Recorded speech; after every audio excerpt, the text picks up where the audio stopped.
Welcome to abombtozzzax. With me, Colin Holt. And my friends Dan Snellgrove, Nick Kirk, and Jamie Firth. Here they come!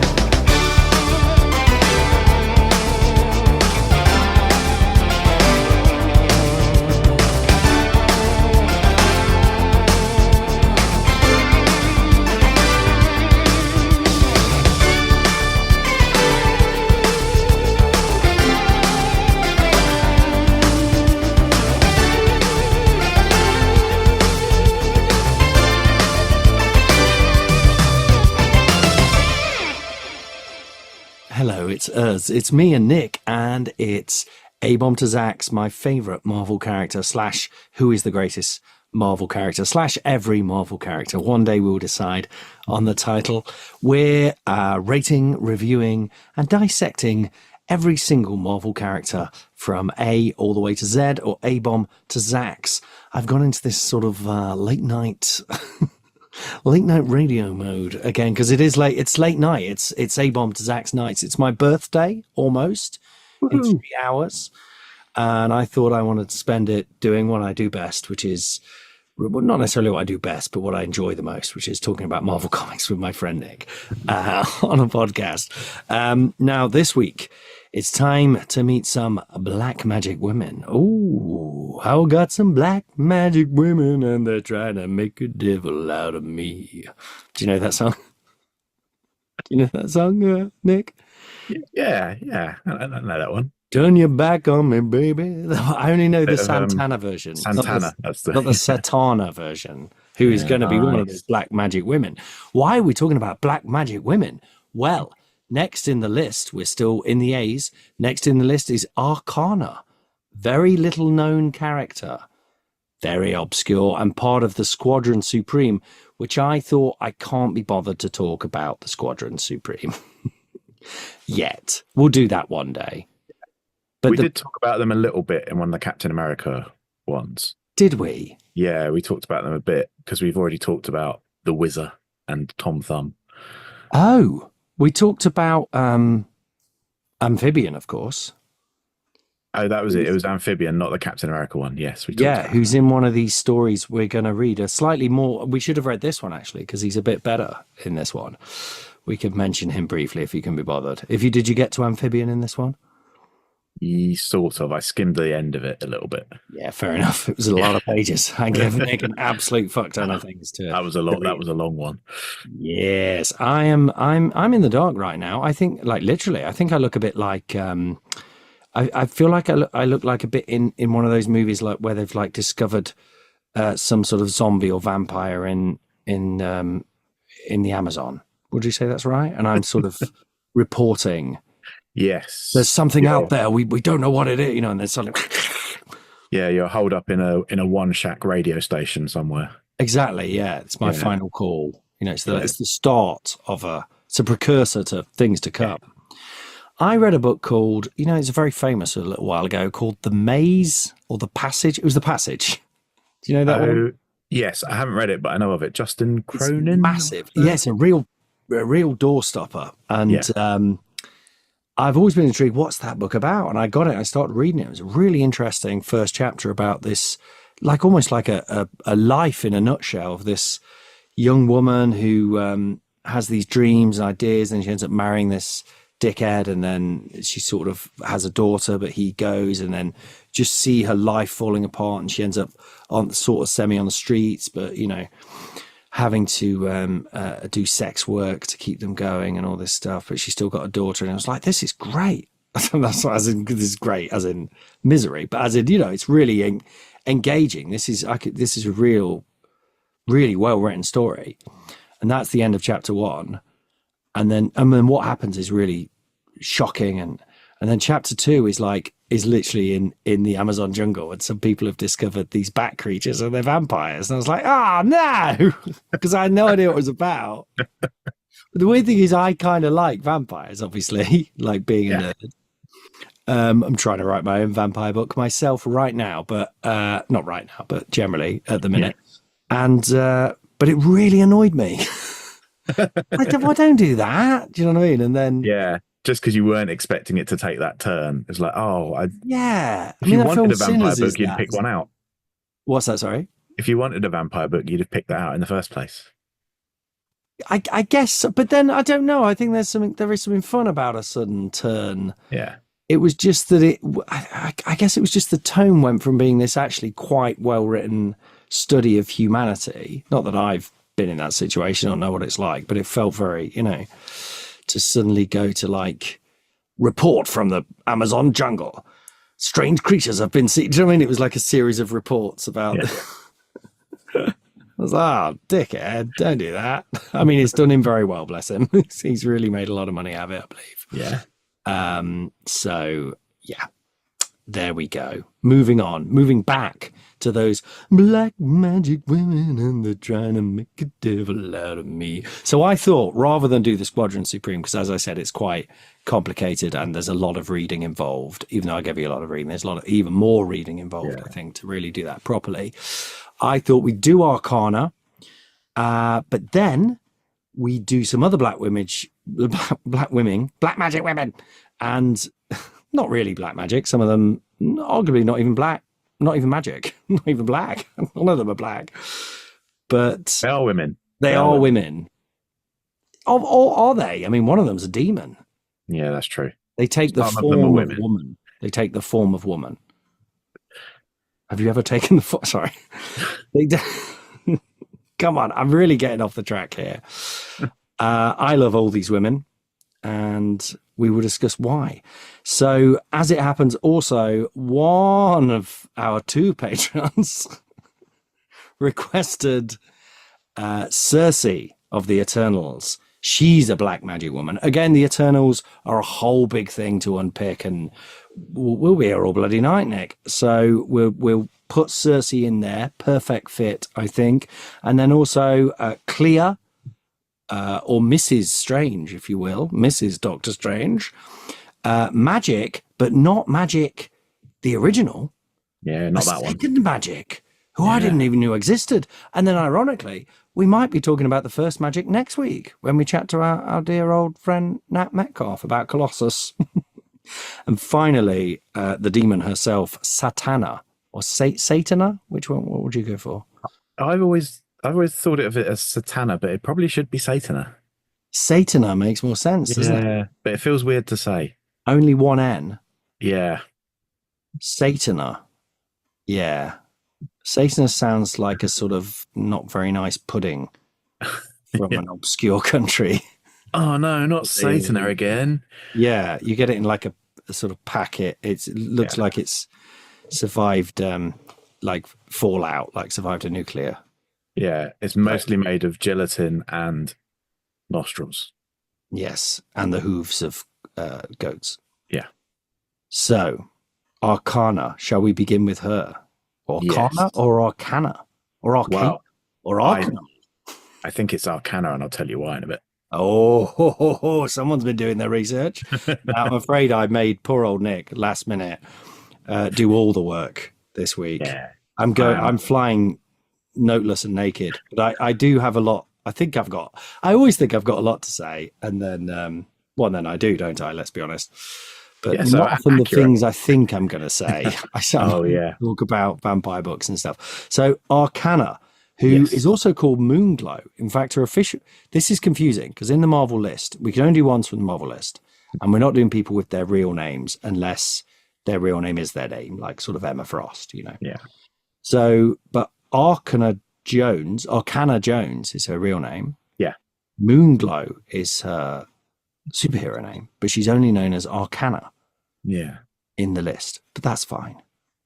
Those guys don't know we need to have a serious word with whoever's put that bloody list together. It's a joke. We're going by the list. We've got to have a system.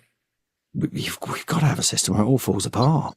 So, do you want to talk to me about her? Do you want to give me the goss? Let's get some stats. I'm full stats boy this week. So Arcanna Jones, as you said, created by J.M. DeMatteis and Don Perlin. First appeared in Defenders 112 back in 1982. Height 5'8", weight 58 kilograms, appearances 44, not that many. No, bless her. Not that many.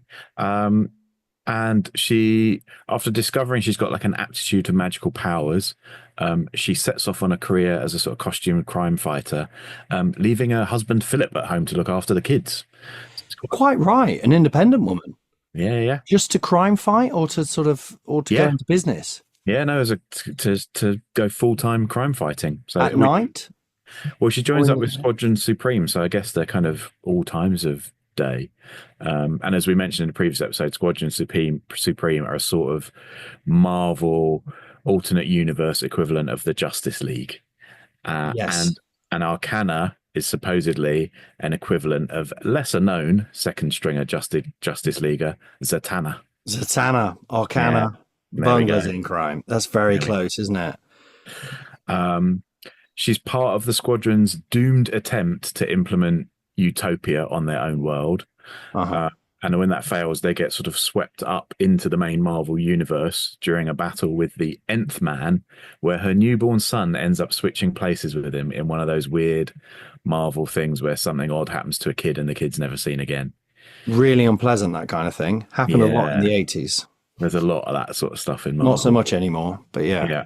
I mean, and then ultimately they return back to their own world to overthrow this tyrannical new regime that's sprung out of their misguided attempt to set up utopia.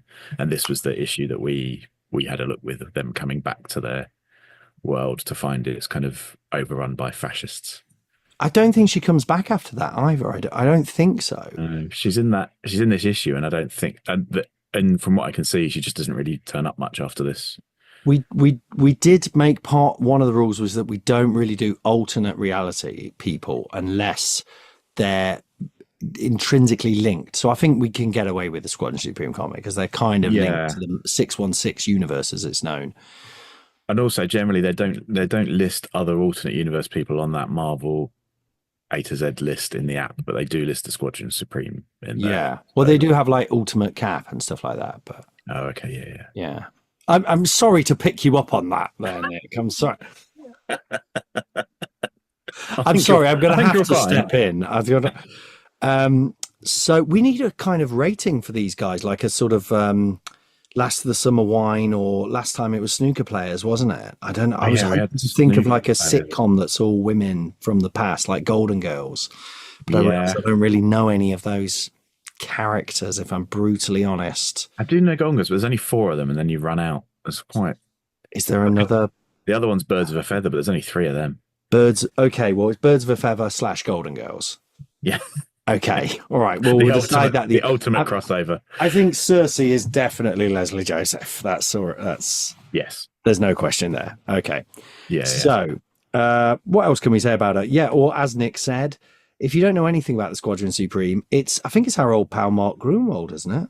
I think so. Yes. I'm trying to remember the amphibian some episode. People, there's a big. So the Squadron Supreme first appear in Avengers as this kind of jokey version of the Justice League. It's kind of annoying, and we read some of those comics, and they weren't very good, were they, Nick? I'm afraid. No, they're just a bit stuff. Yeah, they're just a bit nothingy. But what old Grunwald does, if it was Grunwald, I'm pretty sure it was, but he does a bit of a Watchman. He tries to do a bit of a Watchman. I think it predates Watchmen, maybe. Yeah. But he sort of does what if those superheroes who are essentially the Justice League, you've got a kind of Superman, a Batman, all that. What if they decided to try and make the world a better place for real, rather than just fight supervillains? And it's now an idea that's been done many times, but I think at the time it was pretty cool. Yeah. And it's kind of what they did with the Authority back in the late 90s. Was that same idea? What if the superheroes just actually decided to go in and stop nations from having wars and effectively take over? But don't they quite quickly set up thought police and all that kind of thing? It quite quickly goes to like, oh, but if we do that, then we're going to have this, and oh no, And the Batman analog, Nighthawk, turns on them and refuses to join them, and then kind of, with a handful of other people, kind of works at chipping away at their sort of fascist, but it's never like out and out fascist. You never like kind of jackboot type stuff, but they kind of get it wrong and then say sorry at the end. And then the one after that is where the universe is dying, and it's really sad. It's like, it's not particularly good, I wouldn't say, but it's, have you read it? I think it's called Death of the Universe, but it's that they all know the universe is just going to die, and they're like ready for it to all end. I can't really know what happens. I think their version of Lex Luthor sort of becomes a hero, but ultimately, Arcanna's son, who's a baby. Sorry, it's very late night. I'm yawning. We're only done one of 40 characters. He's kind of swapped for this entropic force that is destroying the universe. She does somehow take my baby instead, which is pretty horrible. Or she's forced to, I think. It's a bit like Sandman when he becomes Daniel. Yeah. You remember that? And it's kind of good, but then in this one, this is much later, 1999, and they come back to Earth, and everyone hates them because they kind of just left the Earth, and now, this sort of fascist government has taken over, but one that's kind of more like what we're seeing in the real world now, in that people are kind of accepting it and like, it's great, do it, and they're having to go, no, hang on. So then they're turned into kind of they almost go back to kind of street level resistance fighters. Yeah. Anyway, that's the sum of the story. Yeah, I must admit, I found this comic. I imagine this was the sort of stuff where if we'd given it to Dan and Jamie, they would be like, I don't really know what's going on here. Oh, really? I found this one like I sort of got the gist, but it just was very wordy, and there was a lot. Yeah, I enjoyed it more than when I started. I was like, this is dull as ditchwater, but actually, I did get into it as it went on. It was kind of fun. It was ridiculous because Nighthawk gets killed, I think, in that first story I was telling you, but Nighthawk's in it now fighting the fascist government, but it's his son. But he's wearing a mask that isn't a mask. It's just covering his ears and the top of his head. I just thought, sometimes they really stretch it, don't they? It's one thing to say when I put my glasses on, you don't recognize it, but to literally your entire face is exposed. But somehow people are like, is it Nighthawk? It must be him. No one goes, that's a different man. He's got Nighthawk's ears, so must be. Yeah. Must be him. The shape is the same. And people change that bit of their face all the time, right? Yeah. It's just like getting a haircut. Yeah, the bit in the middle with all the eyes, nose, mouth, that changes constantly, but the ears, they stay the same. Nighthawk. He also looks really weird. He's really steroidy, but just with this big face sticking out of this not a mask. There was a lot of steroidy artwork in the 90s. It's very steroidy. Just to focus on Arcanna Jones or Moonglow, she just comes back to her husband and says, sorry, I've been away. And they're like, Mummy, you're back. It goes very normal, very quick, doesn't it? As in they're quite just kind of like, I don't know. He says, go on. Because she says, look, sorry, I've been away. Also, our son's not coming back because he had to save the universe. Okay. Yeah, and Terry, what's his name? Terry? Paul Philip? Jones? Philip Jones. He's a bit like kind of, oh no. Anyway, shall I get you something to eat? I can't remember exactly what he says. But it seems to be quite quickly they go, oh, fair enough. It happens, I guess. No, his response is, she says, where can I begin? Benjamin is lost to us, okay, because he's become, after a lot of exposition, a transcendental child of pure creation. And her husband's response is, wow. Yes. I didn't make any notes for this. Had I made a note, normally I make copious notes, but I don't know what happened to time. I fell into a vortex, but I remember, that I would have, like, does he mean, is it meant to be that he's like, wow? But even then, you'd still I like to think you'd shed a tear or like, just go. And then but that scene continues, and I can't remember exactly what happens, but I'm sure they start having dinner or something. Yeah, it quickly goes back to normality. And she's like, is it wrong of me to think that sometimes I'd trade eternity to just hold him for one more minute? And his response is, you were his mother. It'd be something wrong with you if you didn't. You're his dad. What's your response? How long has it been though? I feel like it's been hasn't it been like years or I something? think it has been years. They've So been yeah, through a portal I know, but still, yeah, no, I'm still saying that, but it's still the way the kids are just like, oh, great, mum's back. but I get, I mean, but I guess if your mum was a superhero, you would be used to a lot of their shit.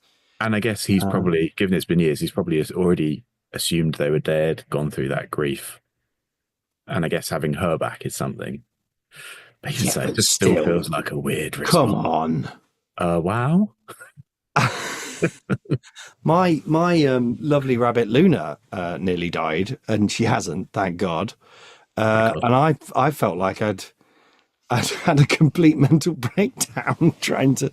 Do you know what I mean? I mean, I do have a little, perhaps a little emotional dysregulation, to say the least. But I mean, come on, that's important. Come on, Philip Jones. Yeah. You've got to learn a bit of empathy, surely. Yeah. Right. Next, is that enough for Arcanna? That's all we can say, really. Yeah, Are those powers? What is it? She just got she realised she had an aptitude for magic. What's that? Yeah, just magical. So I guess like Zatanna, she can just do magic. Yeah, but Satana's like the daughter of Zatara, who is a sort of Mandrake, the magician character. Yeah. Whereas she just kind of like was like, oh, I can do magic. Basically, yeah. Just realised. It's not. It doesn't feel like there's an origin that's had a lot of thought put into it there. Zatanna famously says words backwards in order to cast her spells, which is a great idea, but really tedious to read. Yeah, because it's just a lot. You have to sort of decode every word that she's saying.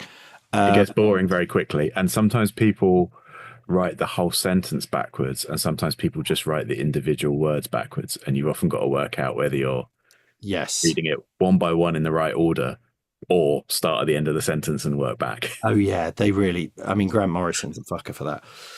But is it so? Arcanna, she doesn't do that. As far as we know, she also wears a really stupid sort of suit of armor thing. Yeah.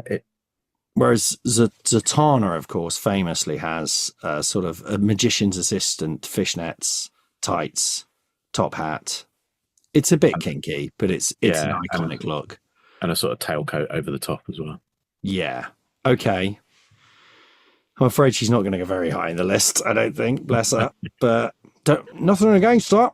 Sersi, number 885 in the list. I've actually numbered. I've got the whole list now, Nick, down to 1,080 something. 1,080 something. We're getting so there. The fun of that now, as I mix and match these episodes with different characters, there's some weird thrill I get from saying that Sersi is actually number 883. So we looked at the first appearance of Sersi, the next appearance of Sersi, and the most recent series of Eternals. I'll just state here, we didn't look at the Neil Gaiman series, because of everything going on with Neil Gaiman at the minute, didn't want to. Yes. But also, if I'm totally honest, I remember reading that, being quite excited about it, and it being very nothingy from my memory. I've not read that one. We never read it. I mean, I didn't know who the Eternals were. I didn't really know what was going on at the time, but it just felt sort of, I don't know. I just didn't, very unsatisfactory. However, I will say, listeners, if you want to get into Sersi, if you want to get into the Eternals, the 2021 series by Kieran Gillen is top draw comics. I think it's up there. I think it could be up there with the X-Men Krakoa. Maybe not quite as good. Have you read that series, The Eternals? No, just the one issue we looked at, but I enjoyed it. And I think I'm going to read the rest of it. I've got a feeling you go for it. And then he does a big crossover, which is Axe, Avengers, X-Men, Eternals. I did read that. I did read that. It ties into the Krakoan. It does. So but it's so complicated. Yeah. Fun complicated, not like tedious complicated. Well, I mean, I'll leave that up to you, dear listener. Should we have a bit of details about Sersi and then just jump into those episodes? Yeah, let's get some stats. Hope we don't get turned into bloody hogs ourselves. I'm not sure what I mean by that. Well, Sersi and all of the Eternals were created by Jack Kirby. Sersi first appeared in Eternals number 3 back in June 1976. I tell you what else also appeared in June 1976. This guy. Whoa! I'm the same age. The Night of the Demons. And the same age as Sersi. You're the same age as Sersi. Oh, that's fun. given she's eternal, I'm not actually the same age as Sersi, but you get the drift. Yeah. No, that's a fun discovery, Nick. Yeah. Well done for you. She's 5'9" and 63 kilograms. And interestingly, so that the first issue we saw her in, her name is spelled Sersy. Yeah. And then in the next issue and from there onwards, it's spelled Sersi. And she even makes a comment in that second appearance about people not spelling her name properly. But they're spelling her name in a speech bubble. So how? Yeah. So she is one of the Eternals. The Eternals are this race of superior beings created 1 million years ago by the Celestials, who are these massively powerful cosmic beings who go around seeding life on various worlds. Space gods, kind of inspired by Chariot of the Gods, which was a famous book at the time, which is the idea like, were the pyramids built by aliens, basically? Yeah. Jack Kirby says, yes, they were. Yeah. And here big are the thumbs, very big thumbs. So even though they're spelling it Sersi in this, she is the same Circe, Circe, of Greek mythology. So in that issue 3, she talks about knocking about with Odysseus back in the day. As we mentioned to her earlier, turning people into swine for kicks. Yeah. Or Ulysses. She calls him Ulysses. She uses his Roman name, I noticed. Oh, yeah. She says Ulysses. And so, yeah. Yeah, there's a lot of mix and match here. And with the Eternals, it's always very confusing. Are they the actual ones or not? Yeah. They kind of are, but they also aren't. Is sort of the answer. Yeah. I think. They are if you want them to be. Yeah, I think but it's they're not really magical. They're not. Well, I guess, again, it's Jack Kirby saying, oh, if there were people like Hercules and Icarus and Gilgamesh, not Hercules, but, because he was already a Marvel character. But if there were these guys, what if they were actually an ancient race of super alien created super beings? So all their magic is science. Yeah. Yeah. So they're just like super advanced people. Yes. Which is a cool idea. Yeah. So obviously the Eternals have been around for million years, so they've lived through everything. But in sort of modern times, Sersi has settled down in Manhattan, becoming a sort of socialite and hanging out with people like Angel's granddad, Warren Worthington the First, apparently. Oh. She knocks around with the first Warren Worthington the First is a character. Yeah. And when would that be then? When was that, like the late 1800s or something? I suppose originally. Now it'd probably be like 1950, wouldn't it? Yeah. With the floating timeline, it's 6 weeks ago. Yeah. What's that? Hang on, I think I've got it here. Hold the line, please, caller, while I look this up for you. Who is Warren Worthington the First? It says early 40s. 1940s. Okay. Yeah, he was saved. Apparently, Warren Worthington the First was saved by the Human Torch in the early 40s when his dirigible malfunctioned. Yeah. Is dirigible like a plane? An old plane? Yeah, or I think that tends to be like airships. They tend to call dirigibles. Oh, yeah. Okay. So Zeppelins and that sort of thing. You don't want to send the Human Torch to save an airship. That's a terrible idea. It's full of helium, isn't it? So I think if it's helium, it's all right. If it's hydrogen, it's bad. Oh, big trouble. God, that's shows my science, doesn't it? I think so. We need Dan for Science Corner on this one. I'm mostly making it up. Big time. So Cersei's powers, like all the Eternals, she can fly, also shoot laser beams from her eyes, which I thought was just Icarus or Icarus. Yes. But she, I think they all have it. But they sort of are a bit better at one thing, and her thing is matter manipulation. Yes, she can turn things into other things, i.e., men into pigs. Yeah, mass transformation. But she can also, she's got like you said, superhuman strength, bit of a healing factor. I mean, obviously they've all got a healing factor because they're eternal. Telekinesis, teleportation, all that's telepathy, all the tells. All the tells, yeah. Very good at folding. Folding items. She's got to do everything. I'd love to be good at folding things. Every now and again I learn folding. I'm talking about shirts and t-shirts here, Nick. I imagine you've got quite a good system going on, am I right? No, not massively actually. Am I going Very too deep here? very basic folder when it comes to t-shirts. Oh, Just really? heart, I reckon she'd get the Marie Kondo thing. Or maybe actually Cersei's quite a devil may care. She'd probably just chuck them in, wouldn't she? Yes, yeah. Or in actual fact, she could just like turn some air into a dress. I mean, in her first appearance, she's just sort of dancing in her apartment. There doesn't appear to be any music on by the way. She's mad. She's off her head. She's got yeah. a weird little outfit. I'm not sure about her original outfit. They improve it over the years. Yeah, it really is a kind of 1940s swimwear, isn't it? Yeah, I think it's just giving her that Manhattan socialite look. Is that what they wore back then? Probably, but So I guess probably not. But don't forget, like Stan Lee and Jack Kirby were always about 20 years behind in terms of like slam, yeah. stuff I was like thinking that. I was reading it. Like all their designs are like really outdated, aren't they? Yeah, they're like 40s, 50s guys in the 60s, 70s.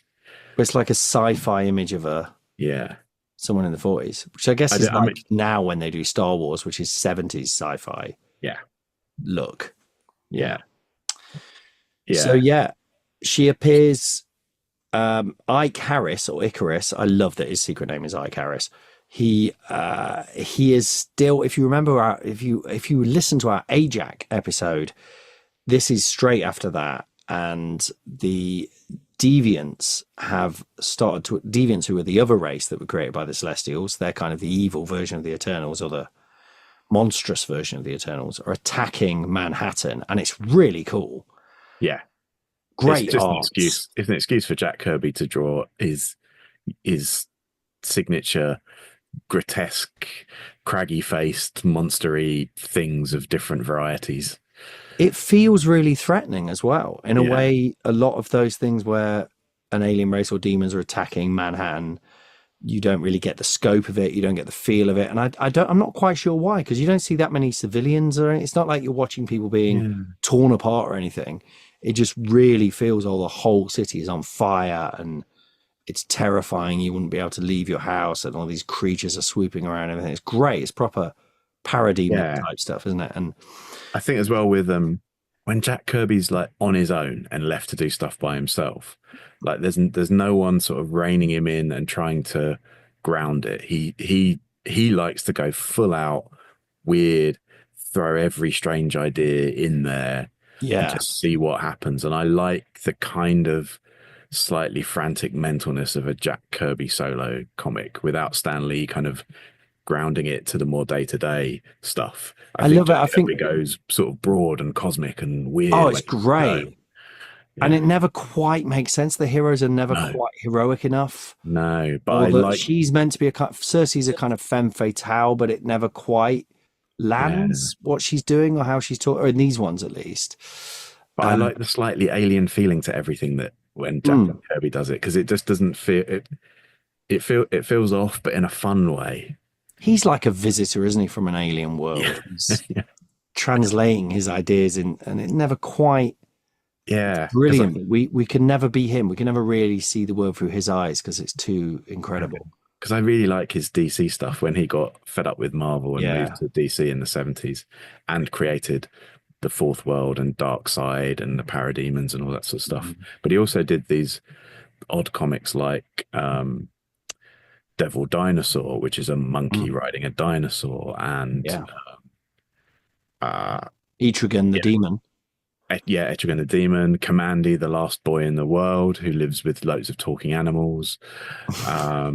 Omac, brilliant ideas and Army Corps. Yeah, it's all ideas. I said this before as well, like ideas that you could really see like 20 years later became kind of things like He-Man and Thundercats and stuff, because it's really simple but crazy. Yeah, I feel we need a thing for. We've had this conversation before. I feel like we might have had this conversation. We've had this exact conversation before. So let's move to the future, to 2021. You read number 3 and 4. I did say just read, desperately trying to give Nick a time. I read 3. Just read the relevant pages. Just 3. That's fine. That's fine. Number 4 has is a cool Cersei appearance where she tricks Tony Stark and I think drugs him or something. But she uses him she's a user. She's a manipulator. She will happily use anyone and anything to achieve her goals, which are on the side of right normally. It's not like but she lives life, doesn't she? She takes a lot of lovers, has a lot of fun throughout history.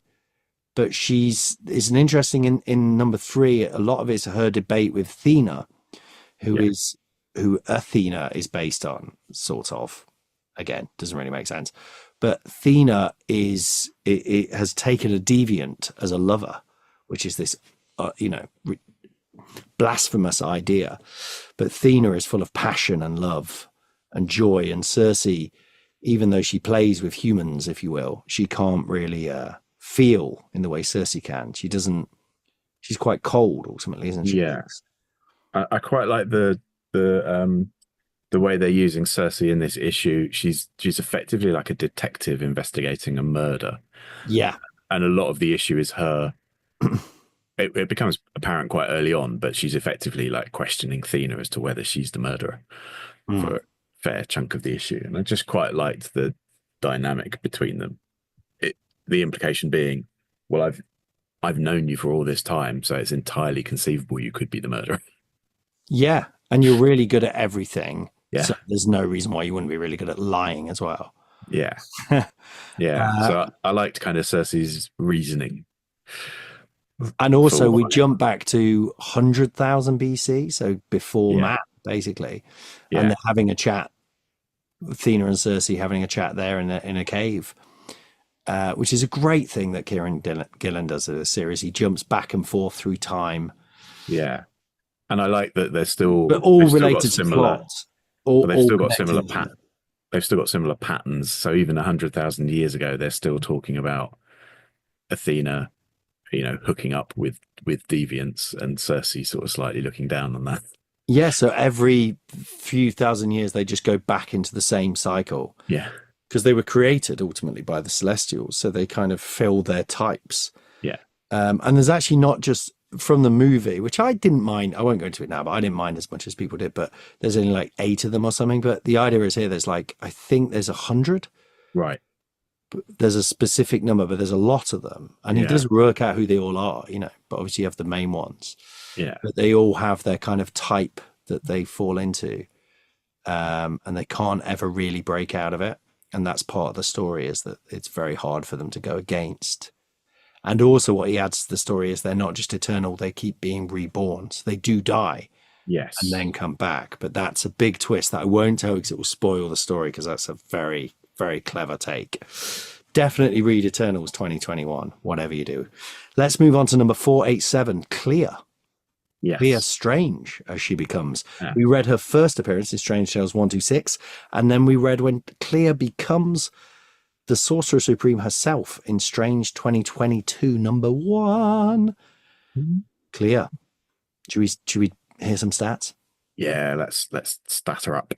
Created by Stan Lee and Steve Ditko back in, as you said, Strange Tales 126. Height 5'8", weight 86 kilograms. It means nothing to me, that. Oh, that's quite heavy, isn't it? Yeah, heavier than the others. Yeah. Appearance is 270. She is from another dimension where things are probably denser or something. Yeah. Well, she's a member of the Faltine, which is a race of extra-dimensional beings composed of pure magic. So maybe magic's heavy. Yes, I think it can be. Yeah. If you get a lot of it. Yeah. Her uncle is the regular Doctor Strange foe, the dread Dormammu. Dormammu. It's her uncle. I thought it was a dad. Yeah. Who's her dad then? Her dad's Dormammu's brother. Yeah. Is her dad Umar? Yes, I think so. Or her mum's Umar. Umar's a woman. Her mum's Umar. Yeah. Yes. There we go. Okay, we got there. And this is how she first comes into contact with Doctor Strange, because she sees Doctor Strange in the in that dread dimension confronting Dormammu. I can only say it like Vic Reeves in Shooting Stars. That's how I hear it. It's beautiful. Dormammu. Doctor Strange is summoned to the dread dimension by the Ancient One I remember this because it was in a book I had called Bring on the Bad Guys, because it's the first appearance of Dormammu as well as Clea. And it's just that he's being menaced. I always find that very funny. He's being menaced by a messenger from Dormammu. But he seems to just be like going, woo, in his face. You know, he's just sort of stood there like... sort of hovering over him. Yeah, kind of like either tickling him or just kind of being a bit like a ghost. Yeah, he's doing that. Oh, you can't touch me. You can't touch me, ghost. You It's can't really touch me. bothering the Ancient One. So he sends Doctor Strange. Beautiful artwork, of course, from Steve Ditko. This is him in his prime, going into another dimension. Although the other dimension, after a while, did feel a bit like one of those 1970s cartoons, you know, like the Phantom Toll Booth or something like that. Or like Fantasia, where like things appear out of blank. Yeah, the screen is filled with loads of weird shapes, and all the he's fighting series of creatures, one of whom's a tiny man that keeps getting bigger, and then some of them just look really ridiculous. It's just like drawing men with funny hats and shoulder pads and things. But I still kind of loved it. Yeah, it is a bit thin on backgrounds, I say, on this one. It's awesome. What could we say? But Clea, when he first meets her, is she's just intrigued by Doctor Strange, and she's like, "What a handsome man! Look at it, the way he bears himself, and all this stuff." She looks like a bit like one of the Jetsons, or she's got a 60s Judy Jetson. Yeah. Cool 60s hair in a space age way. Yeah, and like big sort of pointy. Big triangular pointy shoulder pad type things. She's gorgeous. We love her. We love Clea. White hair, pure white hair. I think so. She ends up helping him. And it's a bit like Medea with Jason. Is it Medea with Jason? Who's sort of the daughter of the baddie or the niece who ends up kind of helping the hero. Yeah. That kind of thing. Yeah. I haven't read a lot of Doctor Strange, so I didn't really know who Clea was. So, and from reading this first one, because it's one of those mysterious first appearances, you don't really get much of a sense of who she is, other than here's this girl who pops up in this other dimension, sort of watches him for a bit and then goes away.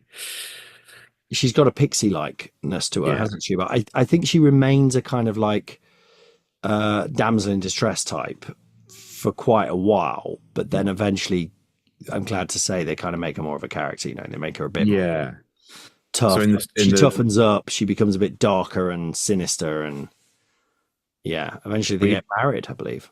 Yeah, apparently he takes her on as his disciple first, and then they do fall in love, and they get married. Although apparently not legally, because she's a being composed of magical energy, so doesn't have like a social security number or anything like that, so they can't legally get married.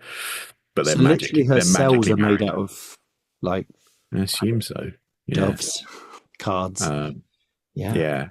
I mean, it is comics, so like the magic the marriage doesn't last, and then they do get back together, and then he dies, and he passes the mantle of Sorcerer Supreme over to her.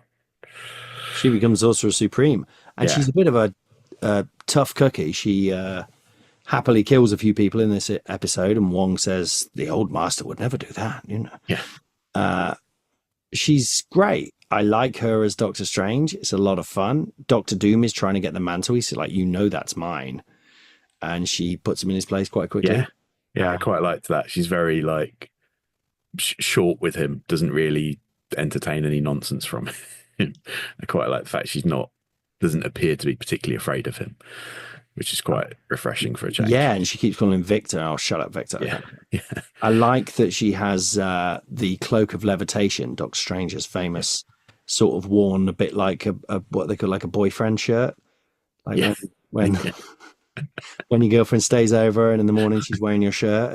But I think they've deliberately done that. Yeah. Coffee, and it's kind of, she's like, oh, what do you want? That's when Doctor Strange turns up, I think, isn't it? Yeah. I also like the fact that it's the first issue with her as Sorcerer Supreme.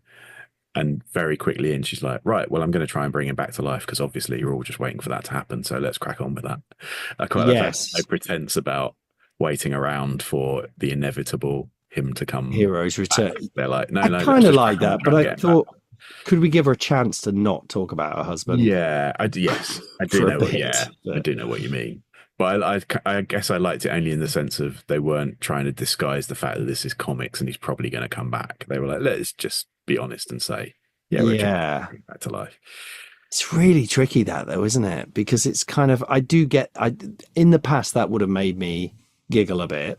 Yeah. But now I feel like that joke has been done so much. I'm kind of like, all right, yes. Because it's not a good facet of comics, is it? Apart from like in Krakoa, where they literally turn it into a... Yeah, that's the only time they've made it, yes, like what's the consequence of constantly being killed and resurrected, that they don't sort of delve into that much normally. I quite liked that was the thing. So yeah, yes, you're right, this does feel more like the traditional comics. Oh, we've killed him so that we can have a new issue #1 and a new one for a bit and then bring him back in a bit.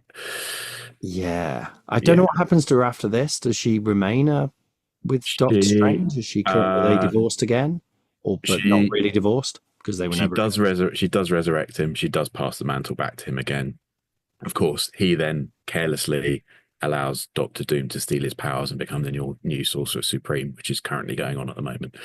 Oh, that sounds fun. Is that what's happening right now? Yeah, that's the. Is that the One World Under Doom? Oh, I haven't read any of it. Okay, I'm excited for that. All right, we'll come to that one day. Anything else about Clea? I think that's kind of pretty clear. Yeah, I thought she was good fun. I really enjoyed her as Sorcerer Supreme. I thought that she was just an entertaining character, and she does do one bit of the only time she does do the by the hoary hosts of Hoggoth is when someone's banging on the door and it's Doctor Doom. Oh yeah, that's really funny. It's like by the hoary hosts of Hoggoth, I'm nearly there or something. Yeah. Or, I'm on my way, I'm coming. Yeah, that was always one thing. Yeah, that was always one of the things that put me off a bit with Doctor Strange, was all the slightly overly by the seven rings of Galthanar and by the hoary hosts of Hoggoth, all that sort of stuff. I found it a little bit off-putting. Oh, I kind of love it in a like Thorg way, in the way Thorg had all those phrases. I mean, the problem with Doctor Strange and all Magik characters is there's no real explanation of how they work, and I think people always try, but can they just do anything? Yeah, or like why is it harder to beat one baddie than another? Yeah. Because you can just do any spell. Oh, but he's got special magic that my magic doesn't work on. Yeah. I mean, that's the whole, you have to work out the magic system, don't you, and how it works. Someone wants to talk about that with fantasy books. You have to work out, what beats what and all that kind of thing, and what you need in order to make a spell work. And but with Doctor Strange, it just basically he points his fingers and stuff comes out most of the time. And says something sort of Shakespearean sounding, but not. Yeah, and Sitarak is in. Dormammu quotes Sitarak, who is the Juggernaut's demon god. Yes, because in the issue we read, he was binding something with the crimson bands of Sitarak. Was that before Juggernaut? I don't know. So I'm yawning again. Not sure. What year was this one? Might be. Someone can let us know. Oh, we haven't done any of the admin. People love the admin. We'll do it at the end. Make sure you stay for the admin, because I know that's a lot of people's favorite things. But if you do want to send us any thoughts on any of this nonsense we're waffling on, do go to abombtozzzax@gmail.com.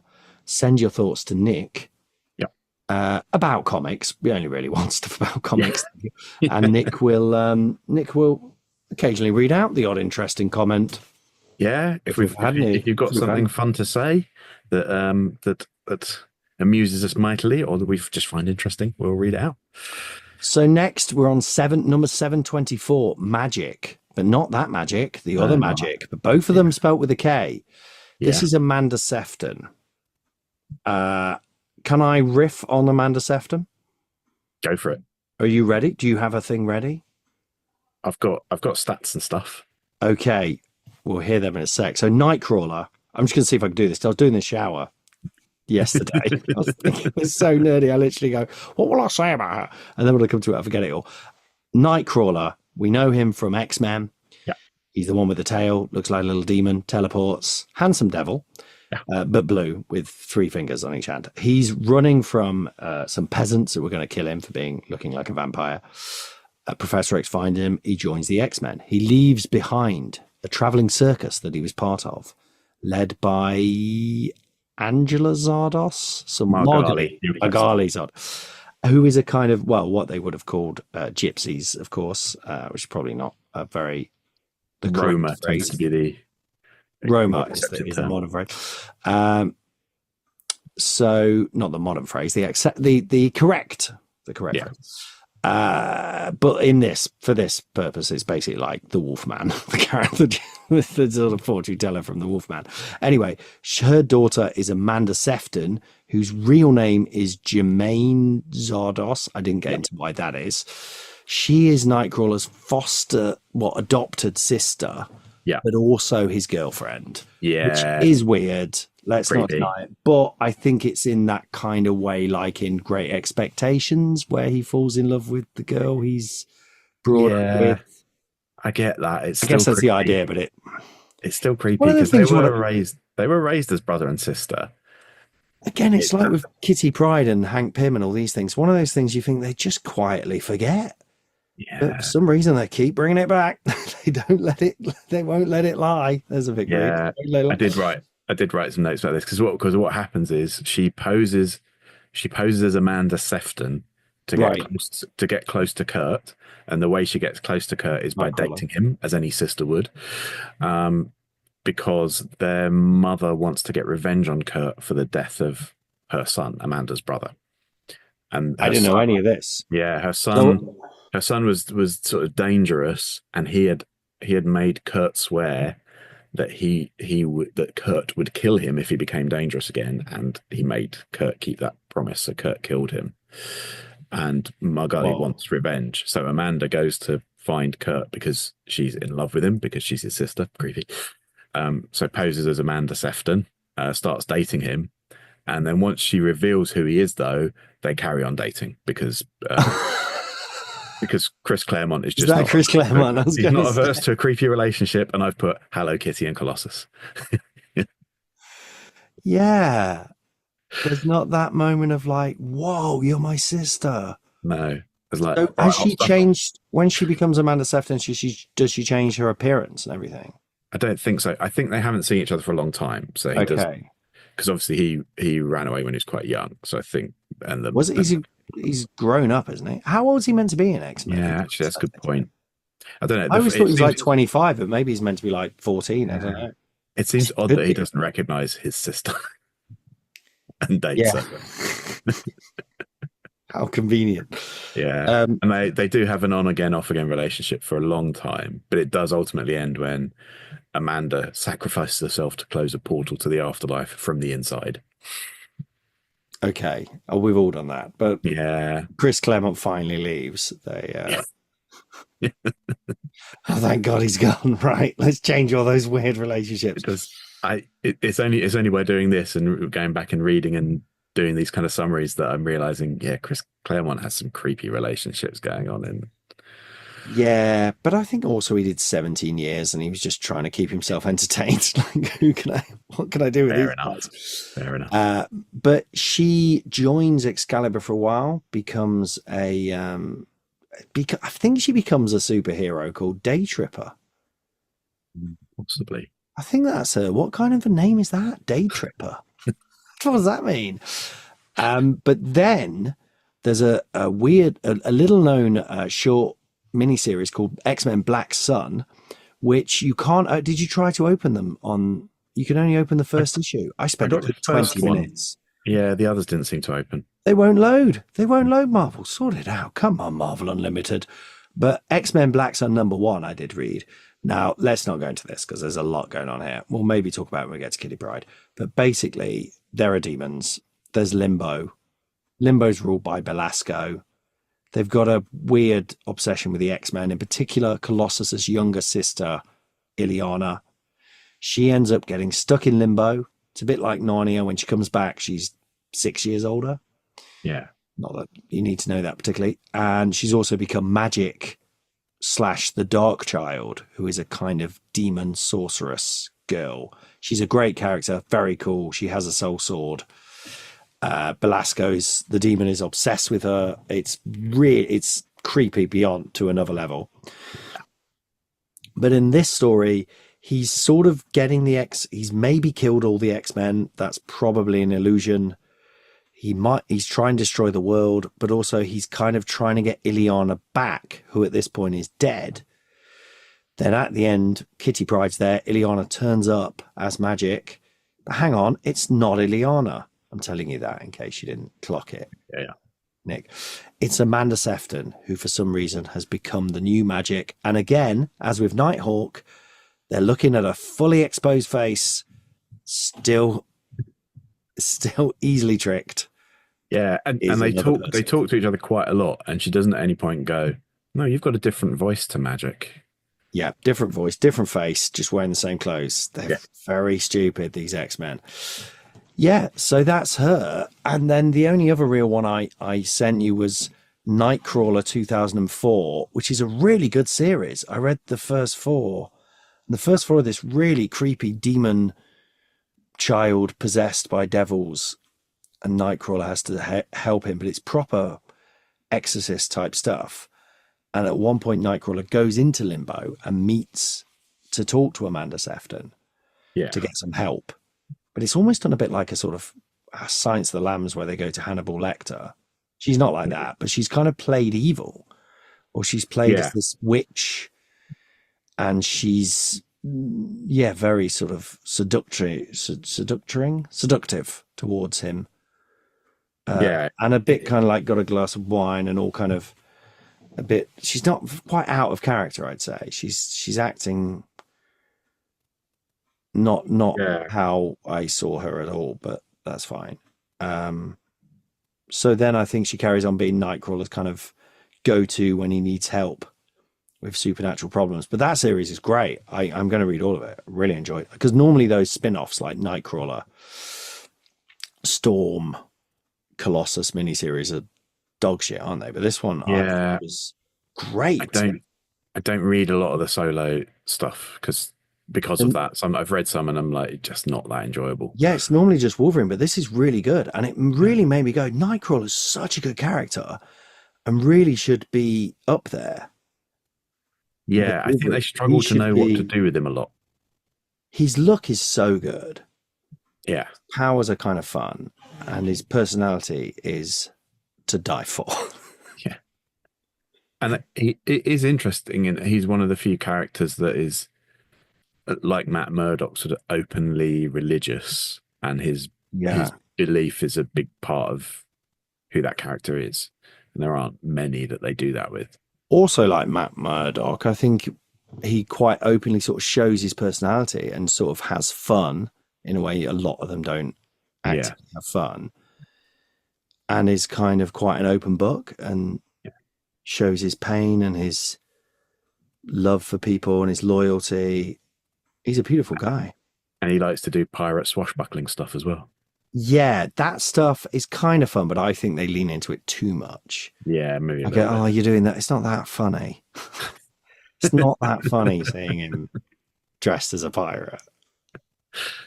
Right.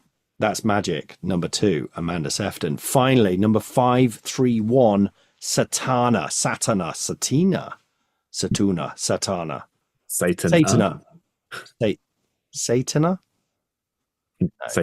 Satana. It's got to be Satana, hasn't it? I think it's Satana. It sounds a little bit like Arcanna Satana.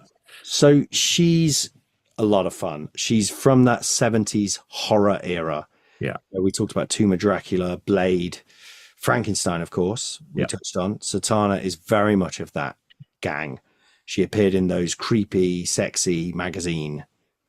The black and white stuff. Black and white, lurid covers. But you can get them on Marvel Unlimited, which surprised me. I thought they'd all be. Yeah, I'm surprised they've got some on there. Vampire Tales, number 2 to 3. Did you spot in, I think it was in number 2, there's a whole, Chris Claremont has written like a 5-page essay on vampires. Oh, I didn't look at the other articles in the issue. No, I started reading it and I was like, what am I doing? What am I doing with my life? But it's literally just not even like going through vampire, like the movie history of vampires, or it's just like his vague thoughts on vampires. Just a sort of stream of consciousness on. Yeah. Someone's basically said, Chris, come on, we need 5 pages for Vampire Tales. Quick. That's literally what's happened. And he's just started with the word vampire and then just kept going. And there's also a long article about Satana, which was how they created him, how much they love her, what an exciting character she is. But it's all done as like what would now be emails back and forth, but sort of them just sending memos to each other. And I'm like, it's great that you're excited, but it's really not a very original character. I like her, but it really is just the daughter of the devil. Yeah. And pretty much end, isn't it? Massive eyebrows. Really is a clue in the name. Yes. Eyebrows that are drawn sort of like horns. Yeah. I think is the idea, which is great. She's very Emma Peel from the Avengers. She's got a cool cat suit going on. But she's not a demon as such. She's a succubus, which is they suck out men's souls. Yeah. Is that what she does? Yeah, she's quite happily does it as well. She's not. Yeah. There's no kind of like, oh, I'll only kill criminals or any of that shit. She's just chomping away. Yeah, yeah. She's Satan's half-human daughter, and she has a brother, Damon Hellstrom. So she's Satana Hellstrom, and he was raised on Earth, and she was taken down to Hell and raised in a Hell dimension, and she's quite happy with that. She's like, yeah, right. Oh, she is. Hell is literally her home. Yeah. So she gets banished to Earth as a succubus, and she sort of makes her way by draining the souls from mostly men, which she does by draining them with a kiss and then extracting a butterfly from their mouth. That's a cool little thing, isn't it? The butterfly, and then does she? Oh, of course. Do you know what?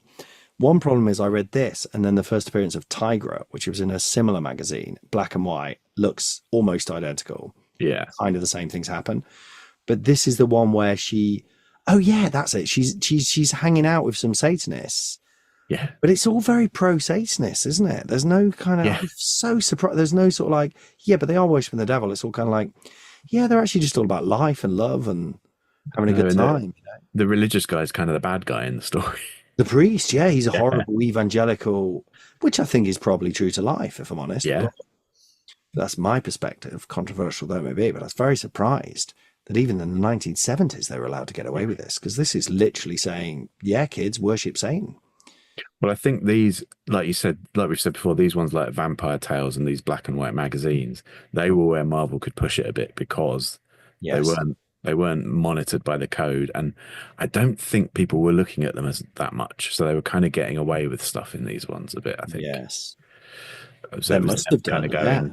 Oh, can we just try something out in this and see if we can get away with it? It's kind of almost like top shelf. It's not quite softcore pop, but it's kind of, do you know what I mean? You'd feel a bit naughty getting this magazine from the rack. It's got that feel to it. But that's the one, isn't it? Where she ends up going home with this girl who is in the Satan cult. And they're just chatting. They're just lying on sofa. It does have a slight sense that maybe they're getting it on, and that's cool. So anything goes in this, Nick. Yeah, it's wonderful. And they're just having a big old splifter, I think, and chatting about life. And she's got her problems, and Satana's going, "Hey, it's fine. Don't worry about it."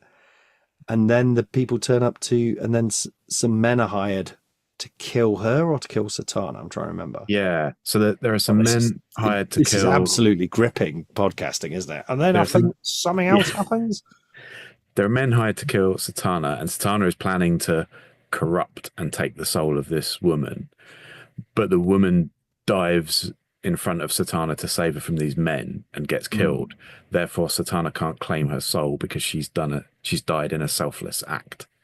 So she's not corrupt. So Satana was not being a friend really here. No, she was basically going to try and corrupt the woman and claim herself. But just getting her ready for it's just fattening her up for good old soul munch. But the woman inadvertently dies doing a selfless act. So therefore Satana can't claim her soul. And it ends where she sucks the soul of the evangelical priest. Yeah. And the butterfly comes out and she crushes it. Yeah. The end, as in she's destroyed his soul. Yeah. Does that mean he's completely wiped out from existence, or that his soul's sent to hell. Or I mean, when it's funny when you hear that in stories and you sort of go, oh no, but if their soul dies, then they've gone forever. And I think, oh, but that's actual life, isn't it? Yeah. unless there is heaven and magic and stuff, which I'm really still hoping for, you know. I mean, it'd be nice, but I'm not convinced myself. I'm trying to convince myself. That's Yeah. great. I think I don't know what happens to Satana after that. We have got a little Patreon extra. If you go to patreon.com/abombtozzzax, we're going to talk about Witches 2004. If you've got an extra 10 minutes, Yep. you can get some bonus content on there. And you can also choose which character we talk about. As we talked about Sersi, we hope we did a big job. We hope we did a big job on Sersi. I think we did. But let's put those ladies into an order. These wonderful black magic women. Did you have anything else to say about Satana, by the way? I don't really. Did not, because that was as far as I got on doing the bio. Fine. She joins the Thunderbolts for ages. Yes, I did. And those stories are really good. Was that the Luke Cage version? Yeah. Yes, I can't remember exactly what she gets up to, but it's a lot of fun. It's basically having the Devil's Daughter on the team. Big fan of Satana here. Right, so if we first of all, we need to relate them to Golden Girls and or Birds of a Feather. Leslie Joseph, of course, has claimed Sersi, or the other way around. Yeah. Leslie Joseph, who played, was the character called Leslie Joseph? No, Dorian. Dorian. Maybe we should have picked things that we know a bit more about as well to relate. All right. Okay. So Linda Robson. I'm thinking Clea. I was going to say Arcanna. Arcanna. Okay. Yeah. Fair enough. And lovely, wonderful woman, actress whose name escapes me. Pauline Quirk, who I think is very ill or may have died. Oh, I don't know. But either way, I know she's been in a bad way, and because I saw it in the news, should probably check that, shouldn't we? But anyway, the point is, in all seriousness, sounds like I'm being facetious here. She's brilliant, and I heartily recommend you watch, as well as Birds of a Feather, which she was very good in. Watch an old series by Nigel Neal called Beasts. Have you ever seen that? Yes, very good. So Pauline Quirk was originally in the sort of Stars in Their Eyes, not Stars in Their Eyes, Opportunity Knocks, Britain's Got Talent of her day. Yeah. And she was like 16, I think, came out and did a character or something. And it was like, captured the nation's hearts. It's funny how you don't know any of this now, it's only because I don't even know why I ended up reading up on it years ago. And then she did this thing called Beast, where she plays a sort of telekinetic, it's kind of a bit like Carrie, isn't it? Yeah. In a supermarket, but she's this kind of girl whose life is, she's sort of looked down on and bullied, and it's great. Yeah. I can't remember much more about it. Anyway, I just wanted to say that because I felt like I was being facetious about Pauline Quirk, and Pauline, we love you. But she would be in this list, Satana. Yeah, I go with that. Fine. Okay. Clea and Magik then would be two of the Golden Girls. Yeah, I think Clea is probably Dorothy. Okay. Never seen Golden Girls, but yeah. And I don't know, Magik would be Rose. Okay, perfect. If anyone's interested in turning that into a beautiful image to go on our Instagram, abombtozzzax on Instagram, at abombtozzzax, I guess. Beautiful. So you've heard about the Patreon, you've heard about the Gmail, and you please do rate, review, tell your friends, and let's try and get those bloody numbers up. They are up, Nick, aren't they? They're soaring. Yeah. And if YouTube is your thing, we've also got all of our episodes up on YouTube now, so you can. I say watch them. It is just the audio with a still image, but you could watch the still image while you're listening to it. Yeah, I think that'd be a really good waste of your life. We've done about 40 hours now, so that's almost 2 days of your life you could lose. There you go. We're all just trying to get through these days. But if you want to listen to them in like themes, we've started to put some playlists together, so you can listen to ones that are around the MCU stuff that's going on, or we've grouped all the X-Men ones in there. So yeah, we'll start putting themed playlists if you want to just listen. We love a grouping. We love a spreadsheet. Yes, we do. So onto the order. Every week, of course, we put every single character into an order. Currently at number 1 is still Daredevil, followed by Magneto, Punisher, Kingpin, Bullseye, Captain America, Elektra, Taskmaster, Porcupine, and Apocalypse. But where will these black magic women find their way into the order? That sentence died. Yeah. Horrible death midway through. Will they light up this list, or will they try and make a devil out of all of us? Who should we start with? Arcanna. Arcanna. Wrong with me. Pretty low? It's got to be. Yeah. I mean, the Squadron Supreme in general aren't that fascinating. Nothing against her, mate. You know, she's just nothing happening, is there? I think probably above Amphibian. Okay, but above Joystick? No. Yeah. I quite like Joystick. Yeah, between Joystick and Amphibian. Easy. Arcanna, there she is. Next, Sersi. I like Sersi. Big fan. Yeah, I did like Sersi. Do we put her above Deathbird? Yes. She's not in it. She's not in the universe, arguably. But then Porcupine's number 9. Yeah, I don't think we can use that as our measuring stick. Is that the word? I don't know. It could be 1 below Taskmaster. Is that pushing it too far? That would put her above Angel. Angel's a flappy man. Come on. You want to go? Yeah, I tell you what. Yeah, let's go 1 below Taskmaster. Should we do it? Let's have a new entry in the top 10. She's got a hell of a wonderful personality. Very interesting lady. What am I saying? Okay. Clea, Madame Destrange. Well, I liked the recent appearance. The first one was a bit. I didn't get much from it, but I liked the newest issue with her in. Yeah, it's fun. Is she around the kind of Anoli rock slide kind of? Maybe just below them. Okay, above US Agent. Yeah, because we like US Agent, but because he's rubbish. Yeah. Then we move on to, she's in at number 21, by the way. 21. Cersei's at number 9. Ooh, top 10. Top 10. No, I think she's the only Eternal that would get, or maybe Thena, actually. I did like Thena. I'll read the rest of that. Yeah, you're going to love it, mate. You're in for an absolute bloody treat with that one. You really are. Is that it? Oh, no, we've got Magik 2. Magik the Gathering. Near the bottom. No, she's not that bad. No, she's middling, I'd say. Above the Spider Women, as in the rubbish ones, Matty Franklin, etc. Yeah. Below Betty Ross. That's below Amphibious. That feels wrong. Yeah. I mean, above Dracula, maybe? No, I think 1 below Dracula. Below Dracula. Above Amanda Sefton. Come on, what are we thinking? She's barely... Yeah, no, fair enough. Magik 2, there she goes. I'm going to put Amanda. And then finally, Satana. I did like Satana in those two that we read. She's really good fun. Oh, yeah. She's really good We've fun. done everyone. She turns people's souls into butterflies. What's not to love? Wonderful. I don't know if she can go above Spider-Woman. No. Or Adam Warlock, even. Oh, I think I'd maybe put her above Adam Warlock. Okay. Yeah, Adam Warlock comics are great, but Adam Warlock as a character is kind of wet and naff. Yeah. Would you agree? As in the comics are great because of the look and the ideas. Yeah, I just thought Satana was good fun in those ones. Yeah, okay. That real 70s anything goes vibe.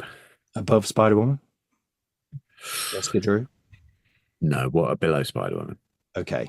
Above Abigail Brand? Yeah, let's do that. Yeah, she's a Joss Whedon creation. Yeah. Stick Satana in at number 16. Oh, they have infiltrated the order. There we go. Their wily black magic ways. Well done. To all and if you do want to see the full order, we regularly update it on patreon.com/abombtozzzax. 113 characters in there right now. There we go. I thought you were going to say, and if you do find yourself in a satanic cult, you need to get if you have been affected by any of the issues in this podcast, If that's you nothing to find do with yourself, us, to be honest. if you find yourself talking to a lady at a bar in a black catsuit with eyebrows that look like horns, go for And it. she drains you with a kiss and turns your soul into a butterfly, you probably should stop drinking at that point, I think. Yes. And don't say we didn't bloody warn you. See you later. That's your flang from us. Yeah. Shaflang. Hank Pym sucks. You have been listening to abombtozzzax, my favorite Marvel character, with me, Colin Holt, and my friends Dan Snellgrove, Nick Kirk. and Jamie Firth. There they go! Please remember to support us at patreon.com/abombtozzzax.